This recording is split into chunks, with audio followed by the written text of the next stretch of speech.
Well, and the answer is very clear. It's obvious that you're a freak in the sense that you got enough sense to figure out something is wrong and you can smell it. The worst thing, the absolute worst thing that could happen to black folk in America is for a continuation of Obama's legacy. His legacy has been total avoidance to do nothing, absolutely nothing for black folk. And that's what Hillary Clinton's going to do. And to get to that point, I've tried to address that issue, I guess, over the last 3 or 4 months in this respect. I don't care who wins the race. I don't care whether Hillary Clinton wins or Donald Trump wins. I don't care whether Republicans win or the Democrats win. I was always a Democrat in my life until recently I got out of it because I think all of them are shucking and jiving and playing games and race matters now. And what I said, I would be delighted to come out of retirement. And I've crafted a contract with Black America. And I'm saying that whichever party or whichever candidate would sign this contract and promise an oath in a binding agreement, a document, saying that if they're elected to public office or the President of the United States, that they would deliver these specific tangible benefits to black folk. There are 7 elements on there that runs across everything from education to schools. This is where I set up new models for how black folk are to be treated. If they sign that contract and bind that under that contract, I would promise to deliver millions of black votes to them across America. Now, that went out to Donald Trump's people, I guess, in June.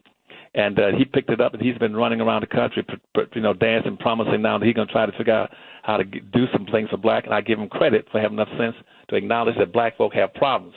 But he wants to do it without picking up a couple of black folk who don't know a damn thing about a hill of beans in China and stick their faces on TV, just standing beside him and shaking his hand and shucking and jiving. And he thinks that way he can get the black vote and without honoring a contract to deliver benefits, tangible benefits to him.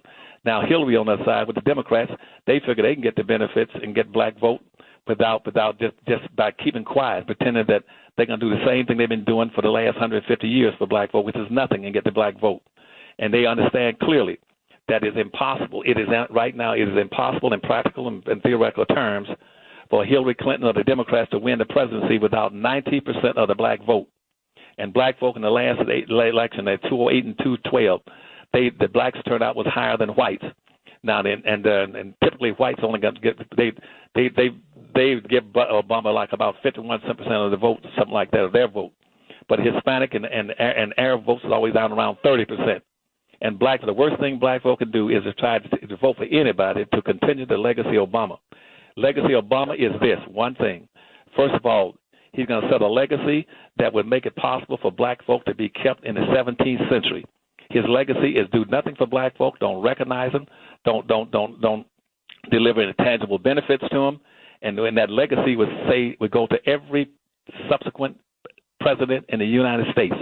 Any white who gets elected to the office in the future would say, if President Obama in his legacy did not do a damn thing for black folk, not only for the 12 years in campaigning and holding the office in the White House, but also the previous years he had as a senator and a representative. He did nothing for black folk in 16 or 17 years.